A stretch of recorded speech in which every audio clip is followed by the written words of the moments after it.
저는 하나님이 기뻐하시는 목회가 무엇일까 그렇게 기도할 때마다 하나님께서 저에게 맡겨주신 양떼들과 같이 저와 함께하는 성도들과 함께 행복한 믿음 생활을 하다가, 물론 이 행복한 믿음 생활이라는 것은 눈에 보이는 영광보다는 하나님께서 기뻐하시는 일이라고 할 수 있겠습니다.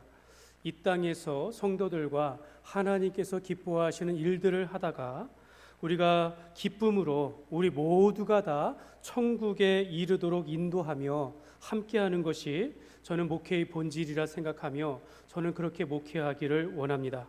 그러면서 우리가 목회의 모델이 있다 한다면 예수님을 저는 목회의 모델로 세우며 또 한 사람이 있다면 다윗이라고 생각합니다.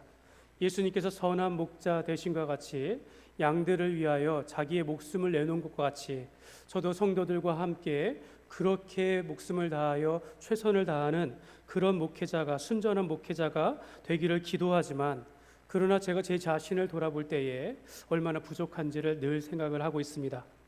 여러분, 다윗의 길을 따라라는 책이 있습니다. 그 책에 보면은 이런 말이 있습니다. 집안이 나쁘다고 탓하지 말라. 나는 9살 때에 아버지를 잃고 마을에서 쫓겨났다. 가난하다고 말하지 마라. 나는 들쥐를 잡아먹고 연명했고 목숨을 건 전쟁이 내 직업이었고 내 일이었다. 배운 게 없다고, 힘이 없다고 탓하지 말라. 나는 내 이름도 쓸 줄 몰랐으나 남의 말에 귀를 기울이면서 현명해지는 것을 배웠다. 여러분, 누구의 인생의 말일까요? 다윗이 아니고 징기스칸이라고 합니다. 세계에서 가장 큰 제국을 이루었던, 몽골 제국을 이루었던 그 영웅 징기스칸입니다. 그는 그 수많은 고난과 또 난세의 전쟁이 가득한 그 세상 가운데서도 오히려 용맹하게 영웅으로서 그렇게 취급을, 그렇게 세움을 받았습니다. 그런데 다윗도 그랬다라는 것입니다. 다윗은 작은 베들레헴에서 태어났으며 8형제 중에 막내로 태어났고, 그가 어려서부터 양을 치는 자로 내몰려서 들에서 자는 일들이 참 많았다라는 것입니다. 하나님께서는 그 후손들에게 다윗의 길을 따라서 다윗과 같이 온전한 자가 되라 라고 말씀하셨지만, 다윗의 인생이 다 형통한 줄 알았는데 그가 20, 30대에 사울 왕의 피해서 도망다니는 인생을 살았고, 또 왕이 되어서도 그는 간음죄와 살인죄로 인해서 하나님 앞에 범죄한 사람이었으며, 또 왕위 가운데 자기 아들의 반란으로 인해서 그 왕위를 버려두고 도망가는 그런 삶도 살았다라는 것입니다. 그러니까 그는 어려서나 젊을 때나 왕이 되어서나 그 가정 가운데서 그렇게 형통하거나 평탄한 인생을 살지는 않았다라는 것입니다. 그럼에도 불구하고 하나님께서는 너희가 다윗과 같이 온전하라 라고 하였을 때에는 그 사람이 완벽하기 때문에 그런 것이 아니라 그가 고난 가운데서도 하나님을 붙잡았으며 그가 죄악 가운데 있을 때에 하나님 앞에 회개하는 인생이었고, 그 어떤 상황 가운데서도 사람을 향하여 적대하는 것이 아니라 오직 하나님만을 바라보는 그런 인생이었기 때문에, 그러니까 다윗이라도 그 환경과 그 시대가 평탄했기 때문에 다윗이 높임을 받은 것이 아니라 그 어려운 가운데서도 하나님 앞에서 온전히 살았기 때문에 그 신앙과 믿음 가운데 우리가 다윗을 따라 살라라고 말씀하고 있는 것입니다. 여러분, 우리가 이 가나안의 첫성 여리고성 정복 이야기를 들을 때에 우리는 이 말씀을 동화와 같이 들으면 안 된다라는 것입니다. 만약에 우리의 자녀들에게 노아의 방주의 이야기를 할 때에 노아는 몇 살이었고 할아버지가 되어서 하나님의 일들을 하였으며 얼마나 큰 방주였고 어떤 짐승이 방주에 들어갔다, 이렇게 동화처럼 이야기를 들려주는 것보다는 우리의 자녀들이라 할지라도 이 하나님께서는 이 죄가 세상에 가득하다라는 것, 죄로 인하여 하나님의 심판을 받을 수밖에 없었다라는 그 배경과 이 말씀을 아이들에게 들려줄 수 있어야 한다라는 것입니다. 여러분, 이 여리고 전투의 이야기가 동화처럼 보이지만, 그러나 그 전쟁 가운데 이스라엘 백성들이 하나님 앞에 순종하는 것까지는 좋았지만 여리고에 있는 모든 남녀노소와 또 소와 가축과 이 모든 짐승들조차도 다 진멸되었다라는 것이죠. 다 처단을 되었고 그 가운데 오직 라합의 가족만 구원을 받았다라는 것입니다. 이스라엘 백성들은 아무 전쟁에 가지고 있는 무기보다는 그들이 침묵과 행진과 함성을 통해서 7일 동안 이 여리고성을 돌아야 했으며 7일째는 7번을 도는 가운데 그들이 침묵하는 가운데 여러 가지 그 마음에 드는 의심과 또 두려움과 이 모든 것들을 하나님 앞에 맡기지 않고서는 이 전쟁에 승리할 수 없다라는 그런 고난과 힘든 과정들을 거쳤다라는 것입니다. 여러분, 광야의 세대는 만나를 먹음으로 인해서 그들이 큰 노력 없이 하나님께서 다 지켜주셨지만 이제는 만나가 그치고 이 가나안을 정복하는 세대는 그들이 수고하고 노력하지 않으면 전쟁이 있으면 전쟁을 해야 하는 것이고 반드시 나가 싸워야 하는 그런 현실 속에 부딪힐 수밖에 없었다라는 것입니다. 사랑하는 여러분, 우리가 이 땅을 살아가는 그리스도인들은 이 삶은 사실은 전쟁과 같은 삶을 살아가고 있다는 것입니다. 우리 유명한 찰스 스펄전 목사님은 이렇게 말합니다. 모든 그리스도인은 전사로 태어났다. 공격받는 것이 우리의 운명이며 우리가 공격하는 것은 우리의 의무이다. 이렇게까지 표현한다는 것이죠. 그러니까 결국 우리의 인생은 전쟁하는 삶이다라는 것입니다. 우리는 어디 가나 우리가 예수 믿는 사람들이라면 우리가 그리스도인들이라면 공격받을 수밖에 없다라는 것이고 그러면 우리는 어떻게 방어하며 어떻게 공격해야 할지를 우리가 알아야 한다라는 것입니다. 그러나 우리의 싸움이 혈과 육에 있지 않습니다. 사실은 사람에게 있지 않다라는 것입니다. 성경은 우리의 적을 세 가지로 분류하고 있습니다. 하나는 세상이다 라고 말씀하고 있고 두 번째는 우리의 육체다 라고 이야기하고 세 번째는 사탄이다 라고 말씀하고 있습니다. 여러분, 우리 옆에 있는 동료가 내 이웃이 절대로 원수가 아닙니다. 내 아내가 원수가 아니고 내 남편이 원수가 아닙니다. 그러니까 말이라도 그렇게 하면 안 된다라는 것이죠. 그러나 성경은 이 사도 요한은 이 세상이 다 육신의 정욕이요 안목의 정욕이요 이생의 자랑이다라고 말합니다. 그러면서 너희가 세상으로부터 오는 이런 미혹을 너희가 사랑하지 말라라고 말씀하고 있습니다. 그러니까 우리는 세상을 향하여 싸운다라는 것은 세상에 있는 사람들을 향하여 싸우는 것이 아니라 그 가운데 우리를 넘어지게 하는 것들에 대하여 싸워야 한다라는 것이죠. 사실 우리의 적은 내 안에 있습니다. 내가 나와 하나님과의 관계를 멀리하게 하는 그런 거짓됨이나 내 안에 허영심이나 또는 나를 여러 가지로 인해서 내가 교만하여졌을 때에 또한 그런 것들로 인해서 우리가 악한 생각들 이런 것들이 되지 않으려고 우리가 싸워야 한다라는 것입니다. 여러분, 우리가 눈에 보이지 않지만 이 모든 것을 붙잡고 있는 것이 바로 사단이며 미혹의 영이다라고 성경은 말씀하고 있습니다. 여러분, 사탄이 눈에 보인다라고 절대 생각하시면 안 돼요. 결코 영입니다. 우리가 관심을 두지 아니하면 우리가 그것에 대해서 우리가 미혹에 넘어가지 아니하면 우리가 능히 이길 수 있는 대상임에도 불구하고 우리는 미혹의 여러 가지 유혹으로 인하여 넘어질 수밖에 없는 이 상황 가운데 우리는 싸울 수밖에 없다라는 것이죠. 그래서 우리는 이것을 영적인 싸움이다라고 말을 할 수가 있겠습니다. 요한일서 3장 8절 하반절에 보면 하나님의 아들이 나타나신 것은 마귀의 일을 멸하려 하심이라. 하나님께서도 이 땅 가운데 우리에게 화평을 주러 오신 것이 아니라 검을 주러 왔느라. 이것은 우리가 실제로 누군가랑 싸우라 이런 말이 아니라 아무리 논쟁 가운데 싸우는 것이 아니라 우리의 싸움은 혈과 육에 있는 것이 아니라 우리를 파하려고 하는 그 사단에 있다라는 것이죠. 그래서 우리가 영적으로 늘 하나님을 멀리하게 하는 이 모든 일들 가운데서 우리가 준비가 되어 있어야 하고 예수님도 이를 위하여 이 땅에 오셨으며 십자가에 못 박혀 죽으시고 부활하심으로 이 모든 사단의 권세를 다 깨치셨다라고 말씀하고 있습니다. 그러므로 여러분, 우리는 오늘 이 여리고의 전투를 동화처럼 듣는 것이 아니라 오늘 우리를 넘어지게 하는 이 세상과 육체와 이 사단의 미혹 속에서 우리가 어떻게 살아가며 또 어떻게 승리해야 하는지에 대해서 교훈을 받아서 확실한 마음을 우리가 간직해야겠습니다. 그래서 오늘 우리는 여리고 전투가 주는 교훈의 메시지 세 가지로 우리가 이전에 나누었던 것을 정리해서 함께 세 가지로 정리해 보기를 원합니다. 첫째는 승리가 보장된 삶을 살아가라입니다. 여러분, 우리는 승리를 위해서 살아가는 것이 아니라 승리가 보장된 싸움을 하는 것입니다. 그러니까 하나님은 아브라함과 그 후손에게 이미 이 가나안 땅을 너에게 주리라 라고 이전에 이미 약속하셨습니다. 우리 여호수아 6장 2절에도 여호와께서 여호수아에게 이르시되 보라 내가 여리고와 그 왕과 용사들을 내 손에 넘겨 주었으니 하나님께서 이미 미래 완료 형의로 이미 너희에게 주었다라고 약속해 주셨다라는 것이죠. 그러니까 우리는 이 싸움은 우리가 이긴 싸움으로 하나님께서 이미 보증하여 주신 것입니다. 그래서 우리는 우리의 삶은요, 승리를 취하는 삶이지 이 승리를 위해서 싸우는 삶이 아니다라는 것이에요.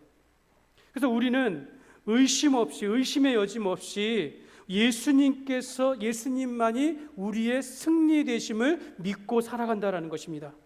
예수님께서 말씀하시기를 너희가 세상에서는 너희가 환난을 당하나 담대하라 내가 세상을 이기었노라.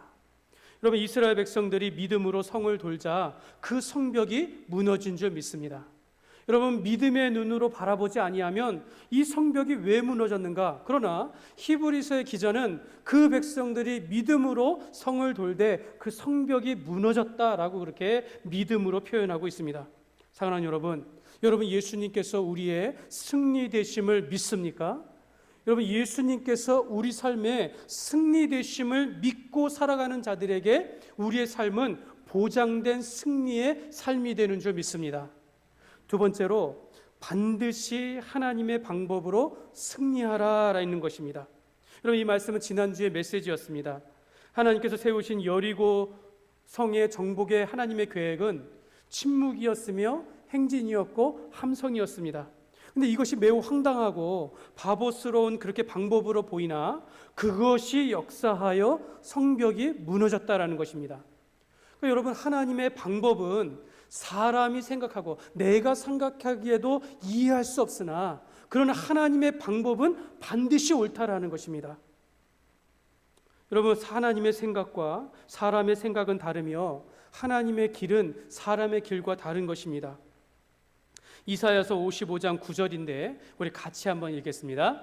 이는 하늘이 땅보다 높음 같이 내 길은 너희의 길보다 높으며 내 생각은 너희의 생각보다 높음이니라. 여러분, 우리의 생각이나 우리의 길이 하나님과 얼마나 차이가 있습니까? 하늘만큼 땅만큼 차이가 있는 겁니다.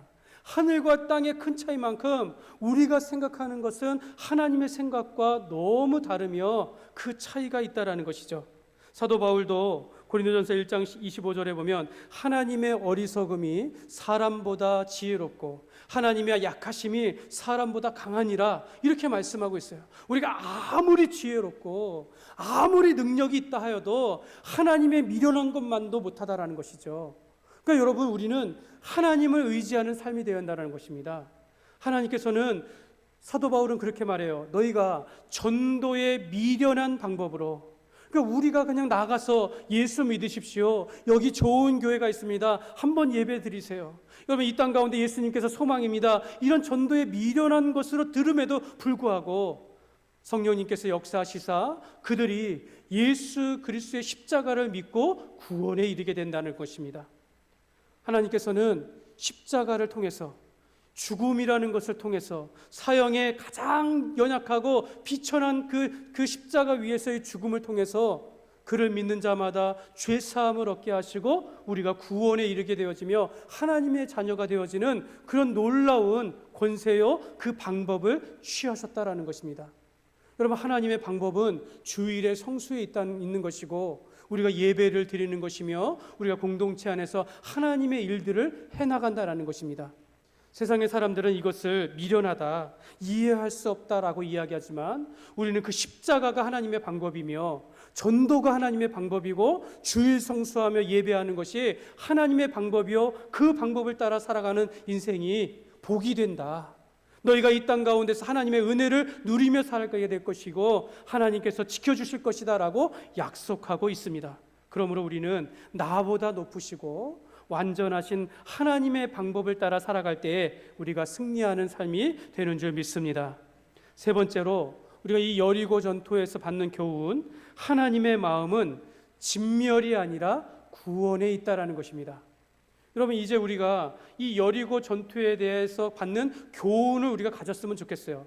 이 교훈의 말씀의 은혜를 받지 않으면 이건 그냥 동화와 같은 이야기로 취급될 수 있다는 것입니다.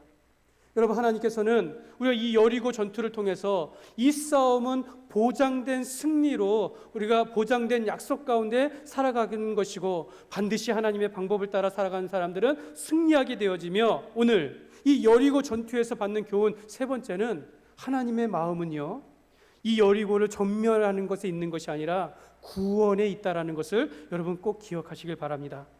여러분, 하나님께서는 이 여리고의 성벽이 무너지고 살아있는 모든 것을 진멸하는 가운데서도 사람을 살리시고 사람을 세우십니다. 하나님이 이 전쟁 가운데 라합과 그의 가족을 살리셨고, 여호와의 명성이 온 땅 가운데 퍼지게 하셨다라는 것입니다.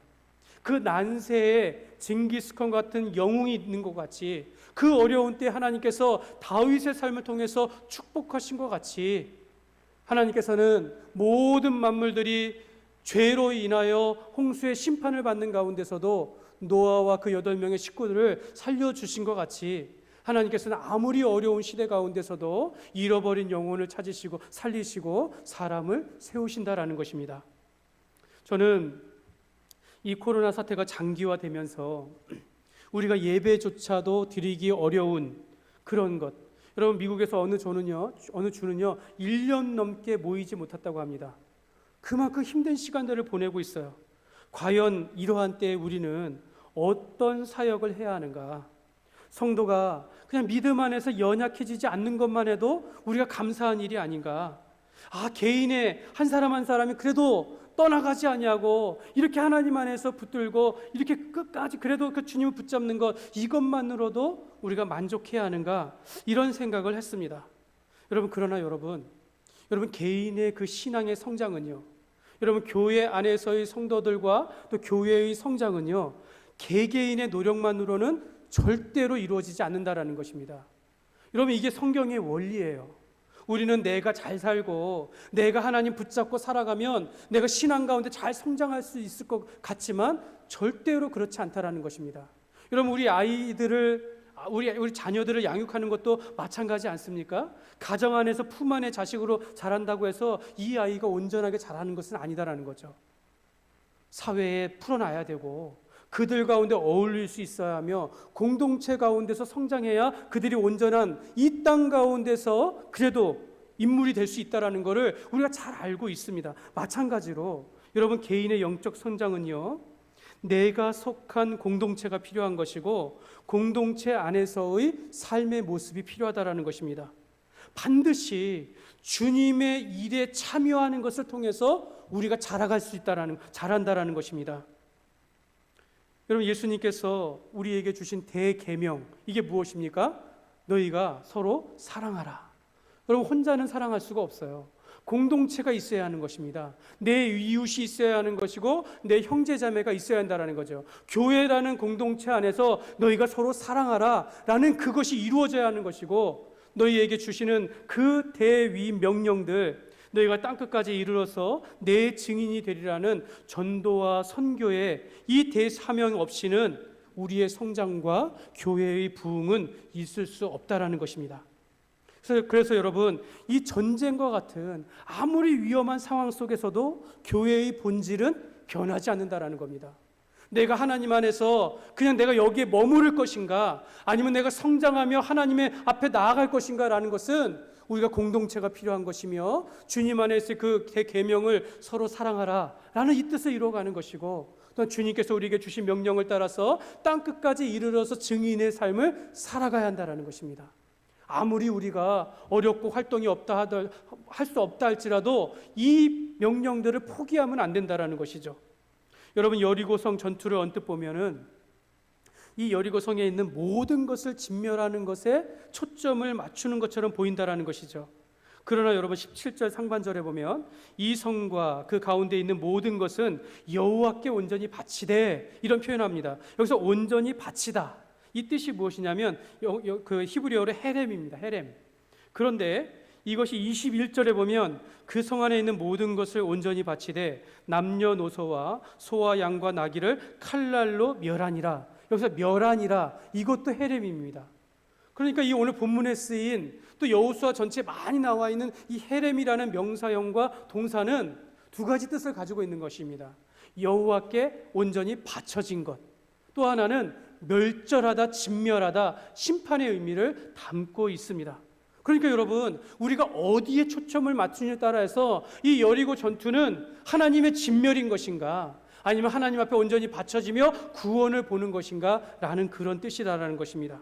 하나님은 여리고의 모든 산 것, 남녀노소, 짐승까지도 다 헤렘, 진멸하라. 그리고 은금과 동철, 이 모든 기구들도 너희가 취하지 말고 여호와의 곳간에 놓아서 구별하라.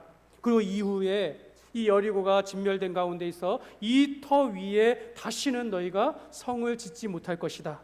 그 기초를 쌓으면 맏아들을 잃을 것이며 문을 세울 때 그 막내 아들을 잃을 것이라 라고 하나님께서 완전히 그 땅을 저주하셨습니다. 사실은 이 땅은, 이것은 하나님께서 가나안의 첫 성을 하나님께 온전히 바쳐지는 그런 의미를 가지고 있다는 것이에요. 그런데 후에 열왕기상 그 16장에 보면 이 베델 사람 히람이라는 사람이 이 여리고 성을 다시 건축하다가 이 터를 닦다가 맏아들 아비람을 잃었고 성문을 세우다가 막내 아들 수굽을 잃어버렸다라고 그렇게 성경은 말씀하고 있습니다. 그러니까 성경은, 하나님께서는 이 성을 하나님 앞에서 완전히 바쳐지도록, 완전히 진멸되도록 그렇게 하신다라는 거죠. 여러분, 우리가 생각해 보면 이렇게 된다는 거죠. 왜 하나님께서는 이렇게 다 진멸하시는가? 왜 모든 호흡 있는 거, 남녀, 또 전쟁과 상관없이 노소, 어린아이나 부녀자들이나 왜 다 진멸해야 하는가? 이런 생각을 한다는 거죠. 그리고 그것을 왜 온전히 바쳐졌다라는 그런 의미로 사용하는가라는 것입니다. 신명기 7장 2절에 보면 내 하나님 여호와께서 그들을 내게 넘겨 내게 치게 하시리니 그때에 너는 그들을 진멸할 것이라. 그들과 어떤 언약도 하지 말 것이요 그들을 불쌍히 여기지도 말 것이며, 하나님은 이스라엘 백성들에게 너희가 그 땅의 백성들 불쌍히 여기지 마라, 그들과 언약을 맺지 마라, 내가 그들을 반드시 진멸해야 한다라고 그렇게까지 하나님께서는 강하게 말씀하시는 거예요. 하나님께서는 이 아브라함에게 가나안 후손들에게 가나안을 후손들에게 주리라고 약속하실 때부터 이미 하나님께서는 그들을 진멸하시기로 그렇게 계획을 세우셨다라는 것입니다. 이렇게 보면 하나님께서 자기 백성에게 기업을 주시기 위해서 이미 그 땅에 거주하고 있는 남녀노소를 다 진멸하신다면 하나님이 어떻게 그러실 수 있는가? 그게 공의인가? 그게 공평인가? 이런 의심을 할 수 있다는 거죠. 그래서 기독교가 배척을 받는 것입니다. 여러분, 그러나 이런 논리가 사람이 스스로 얼마나 이기적이며 악한 존재라는 것을 반증한다라는 것입니다. 하나님께서는 애굽에서 고된 노역으로 부르짖는 백성들을 구원하시면서 홍해를 이끌으시고 광야 가운데 이제 약속의 땅 가나안 땅으로 인도하셨습니다. 그런데요, 가데스 바네아에서 우리가 잘 아는 것처럼 이 정탐꾼 10명의 부정적인 보고를 통해서 이스라엘 백성들이 하나님을 원망했다라는 겁니다. 그리고 지도자들을 원망했어요. 그것으로 인하여 하나님께서는 그의 백성을 향하여 진노하십니다. 너희가 가나안 땅에 들어가지 못할 것이다. 너희가 40년 동안 광야에서 방황하게 될 것이다. 그렇게 죽게 될 것이다. 그렇게 하나님의 백성들조차도 하나님을 원망하며 하나님을 대적할 때 진노를 받았다라는 것이에요. 그러니까 여러분, 하나님의 진노는요, 하나님의 백성들이든 이방인이든 죄 가운데서 진노받는다라는 것은 마찬가지다라는 것입니다. 창세기 15장 16절에 보면 네 자손은 4대 만에 이 땅으로 돌아오리니 이는 아모리 족속의 죄악이 아직 가득 차지 아니함이니라. 여러분, 이 말씀은 지금 백성들이 가나안 땅 여리고성을 정복하기 이전 600년 전에, 한 500~600년 전에 아브라함에게 약속하신 말씀이에요. 근데 뭐라고 이야기하냐면 저 가나안 땅이 죄악이 가득 차지 아니함이라. 그 하나님께서는 500년이나 기다리신 거예요. 사실은 하나님께서 아브라함에게 약속하실 때는 이미 500년 동안 그 가나안 백성들에게 기회와 하나님께 돌아올 수 있는 그 시간들을 주셨다라는 것입니다. 하나님께서는 노아의 홍수 때의 그 백성들이 그 땅이 죄가 관영해서 하나님 앞에 심판을 받을 수밖에 없었지만, 하나님께서는 이미 그 조상 가운데 무드셀레가 태어나면서부터 1000년의 시간들을 기다려 주었다라고 성경은 말씀하고 있어요. 하나님께서 죄를 미워하시고 죄에 대하여 징계하신다 할지라도 하나님께서는 우리에게 돌아올 시간을 우리에게 충분히 주신다라는 것입니다. 여러분, 신명기 7장 5절에 보면 오직 너희가 그들에게 행할 것은 이러하니 그들의 제단을 헐며 주상을 깨트리며 아세라 목상을 찍으며 조각한 우상들을 불사를 것이니라. 여러분, 하나님께서 가나안 7족속을 진멸하시는 이유는요, 단 한 가지입니다. 그들의 죄악 때문이다라는 거예요. 이미 하나님이 그들이 우상을 만들어 숭배하고 가증한 일을 행하고 또 이로 인하여 주의 백성들을 미혹하여 넘어지게 하기 때문에 이미 그들은 심판 앞에, 진노 앞에 서게 됐다라는 것입니다. 결국 그들은 여리고를 시작으로 가나안 온 땅이 진멸될 수밖에 없는 하나님의 심판 가운데 들어갔다라는 것입니다. 그러므로 여러분, 우리는 핑계할 수가 없습니다. 우리는 하나님의 공의 앞에 핑계할 수 없는 거예요. 핑계할수록 우리가 얼마나 어리석은 존재이며 내가 하나님 앞에 악한 존재라는 것을 드러내는 것뿐이다라는 것입니다. 죄를 미워하시고 진노하시는 하나님을 향하여 하나님은 틀렸다, 하나님은 공의롭지 않다, 이 말 자체가 얼마나 우리가 어리석다라는 것입니다. 하나님을 믿고 순종하는 백성들을 한없이 사랑하시고 한없이 축복하시고 그리고 가나안 땅을 기업으로 주시지만, 죄 가운데 있는 자들은 그 백성이 이방인이든 하나님의 백성이든 진노하시며 징계하신다라는 것입니다. 하나님께서는 그들을 자기의 정욕대로 살게 내버려 두시고 자기의 옳은 대로 교만한 가운데 두시는 이유가 바로 그들이 받는 심판 앞에서 핑계할 수 없도록 말씀하시는 것입니다. 그럼에도 불구하고 여러분, 헤렘이라는 하나님의 진멸이라는 그 뜻 안에 뜻도 있지만, 그러나 또 다른 헤렘, 너희가 온전히 받쳐져 구원을 받게 되어지는 하나님의 구원의 계획도 있다라는 것입니다. 그래서 여러분, 우리는 이 여리고를 진멸하는 가운데 이 모든 여리고 백성들이 진멸하는 것이 전부가 아니라, 그것이 목적이 아니라 그 가운데에서도 하나님을 믿기로 작정한 라합이라는 한 생명과 그 가족을 구원하시는 그 하나님의 뜻을 볼 수 있어야 한다는 것이죠. 이것이 헤렘이다라는 것입니다. 하나님 앞에 온전히 바쳐지는 그 삶이 죽음으로 인하여 일하는 것이 아니라 그 가운데 하나님의 뜻을 쫓아서 생명을 얻은 잃어버린 한 영혼이 돌아오기까지 하나님께서 그들을 살리신 그곳에 하나님이 목적이 있다라는 것을 우리가 기억해야겠습니다. 그래서 여러분, 17절을 다시 보시면 이 성과 그 가운데 있는 모든 것은 여호와께 온전히 바치되 기생 라합과 그 집에 동거하는 자는 모두 살려주라. 이는 우리가 보낸 사자들을 그가 숨겨 주었음이니라. 여러분, 라합이라는 한 사람으로 인해서 그의 온 가족이 살림을 받았다라는 것이에요. 이게 헤렘입니다. 한 사람의 영혼을 구원하시기 위해서 예수님께서 이 땅에 오셨다라는 것입니다. 사랑하는 여러분, 하나님은 진노 중에도 받쳐지는 인생을 찾으심을 여러분 믿으시기를 바랍니다. 여러분, 모든 것이 진멸하는 가운데서도 구원을 받고 쓰임을 받는 인생이 있다라는 것이에요. 하나님께서는 이 여리고 전투 가운데서 구원받은 이 여인 라합과 그의 가족을 구원하셨고, 이 전쟁 가운데서 여호수아를 그 이름 가운데 명성을 날리게 하셨다라는 것입니다. 여러분, 좋은 리더는요, 위기의 때에 빛이 납니다. 여러분, 좋은 리더는요, 일이 아니라 사람에게 관심을 갖게 된다는 것입니다. 예수님께서 이 땅에 오신 이유는 우리에게 검을 주면서 대적하라는 것이 아니라 잃어버린 영혼을 구원하시기 위해서 오셨다라는 것입니다. 누가복음 19장 10절에 보면 인자에 온 것은 잃어버린 자를 찾아 구원하려 함이니라. 여러분, 어떤 사람은 교회가 성장하고 또 교회가 잘 되기 위해서는 교회에 부자가 많아야 되고 또 유력한 사람들을 찾아서 당장의 좋은 일꾼들을 찾겠지만, 여러분, 영적인 좋은 리더는요, 잃어버린 영혼에 관심을 갖는다라는 것입니다.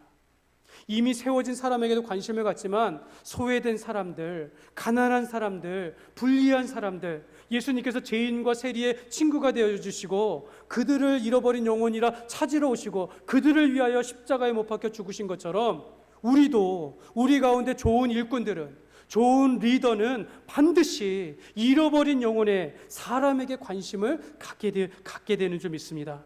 여러분, 저는 우리 교회 성도들이요, 우리가 일보다는 사람에게 관심을 갖기를 원합니다. 우리가 좋은 일들, 많은 일들이 하는 것이 아니라 그 일들 가운데 우리가 함께 서로 사랑하며 함께 세워지고 그 가운데에서 복음이 증거되어지고 잃어버린 영혼들을 향해서 우리가 관심을 갖는 그런 삶이 되시기를 주님의 이름으로 축복합니다.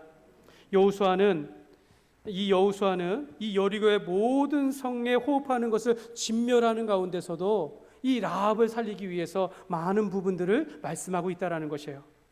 라합은 이스라엘 밖에 있는 이방인이었고, 또한 가나안 사람으로 진멸의 대상에 포함된 사람이었으나, 또 직업이 기생으로 인해서 율법 안에서 매우 부정한 사람이었으나, 그러나 그녀에게 단 한 번 찾아온 기회, 두 정탐꾼을 숨겨주고 하늘의 하나님을 그 마음 가운데 섬기기로 결정하는 가운데 그 인생이 구원받았다라는 것입니다.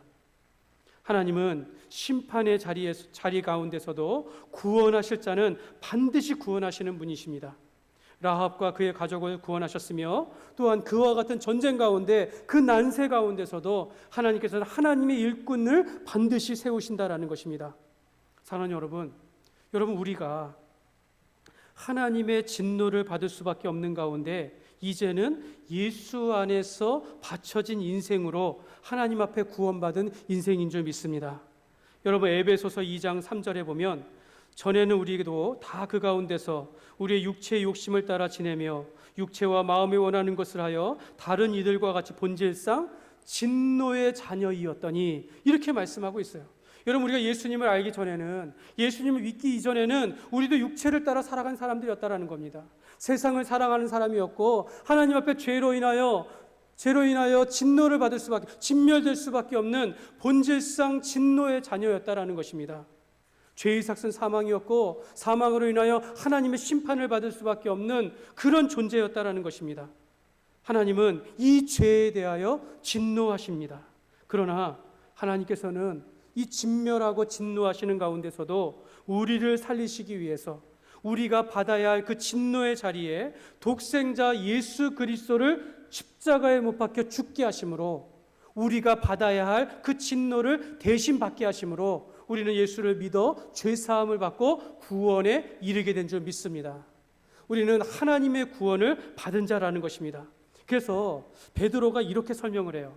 하나님은 예수를 이 땅 가운데 보배로운 모퉁이 돌이 되게 하셨습니다. 이렇게 말씀해요. 그러나 어떤 사람에게는 그 돌이 부딪히는 돌이요, 또한 넘어지게 하는 바위가 되어서 예수님을 불순종하였다라는 거죠.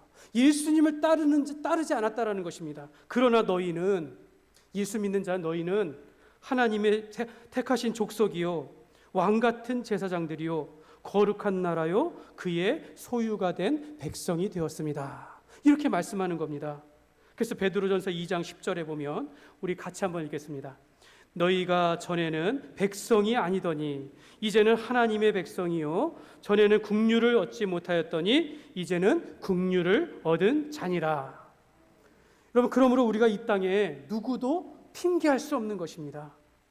하나님은 죄에 대하여 공의로우시고 그 진노 중에라도 받쳐지는 인생을 찾은 것 같이 사람을 구원하시고 사람을 세우신다라는 것을 믿으시기를 바랍니다. 우리가 그 진노 중에 받쳐지는 인생이 된 줄 믿습니다. 말씀을 맺겠습니다. 여러분, 서울의 그 마포구에 가보면 양화진이라는 곳이 있습니다. 여러분, 대부분 많은 분들이 가보셨을 것이라 생각하는데, 양화진에 가면 외국인 선교사 묘역이 있습니다. 그리고 그 옆에는 절두산이라고 해서 순교자의 묘비가 있습니다. 묘역이 있습니다. 여러분, 거기에 다 이렇게 묘비로 되어 있는 거기는 다 우리 조선 후기에 우리나라에 들어와서 예수님을 증거하며 또 예수님을 위해서 끝까지 살아가다가 순교하거나 죽음에 이른 그 사람들의 묘지입니다. 그런데 이들의 묘역에는요, 어린아이에서부터 어른에 이르기까지 남녀노소를 구분하지 않고 묻혀 있다라는 것입니다. 그럼 우리는 이들의 이 거룩한 죽음 앞에서 이것이 억울하고 잘못되어지고 불쌍하다라고 이야기하지 않습니다. 오히려 그 진노 가운데 아무것도 없는, 복음이 없는 그 땅 가운데서 그들의 희생과 그들의 헌신을 통해서 그 조선의 복음의 문을 열기 위하여 그들이 이 땅 가운데 아직 가운데 그 의학이 발달되지 않은 가운데 풍토병이 걸려 죽게 되어지고, 또 박해로 인하여 그들이 핍박을 받아서 죽게 되어지고, 억울한 이들 가운데 그 자녀들이 죽는 가운데서도 그들의 인생이 결코 헛되지 않은 것은 그 어려운 시대에 하나님께서 그들을 부르시고 하나님께서 그들 가운데 쓰임받는 인생이 되게 하셨기 때문입니다. 하나님께서는 죄로 가득한 세상 가운데서도, 그 진노 가운데서도 하나님께서 우리를 사랑하셨다라는 거예요. 여호수아와 같은 선교사들을 세우시고 수많은 믿음에 헌신된 사람들을 통해서 이 땅 가운데 복음의 문이 오늘 지금에 이렇게 활짝 열도록 하나님께서 축복하신 줄 믿습니다. 여러분, 그렇다면 여러분, 오늘 우리는 어떻게 살아야겠습니까? 여러분, 이렇게 코로나와 같이 또는 여러 가지 환경이 어려운 가운데 있을 때에 여러분, 우리는 어떤 신앙생활을 해야겠습니까? 우리가 이 가운데 움츠려서 끝까지 개인의 신앙만을 따라 살아가야겠습니까? 세상을 사랑하지 않고 또 우리가 육신의 정욕과 싸우는 것도 맞으며 사단의 미혹을 조심하는 것도 맞지만 그것이 우리의 목표가 전부가 아니라, 우리가 이 세상에 죄가 가득하기 때문에 모든 것이 하나님의 진노 가운데 있다라고 해서, 그래서 어떤 사람은 이 코로나가 하나님께서 우리에게 진노하시는 심판이다 라고 생각한다 하면서 우리가 이 자리에만 머무르면서 예배하고 숨어 있어야겠습니까? 여러분, 여리고 전투의 교훈을 우리가 기억하시기 바랍니다. 여러분, 우리의 삶은요, 이미 승리가 보장된 삶인 줄 믿습니다.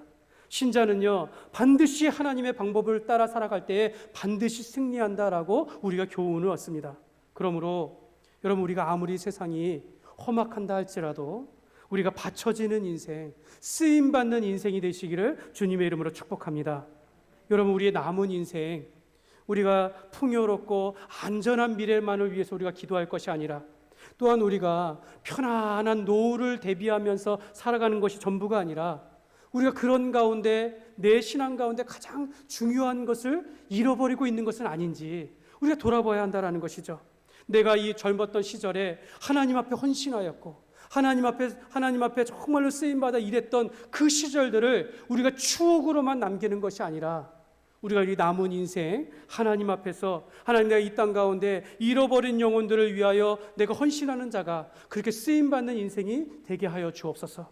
그래서 우리가 이 땅 가운데 라합과 같은 그런 잃어버린 영혼들을 찾는 그런 쓰임받는 교회가 되게 하시고, 또 여호수아와 같은 그런 하나님의 일꾼들이 되시기를 주님의 이름으로 축원합니다.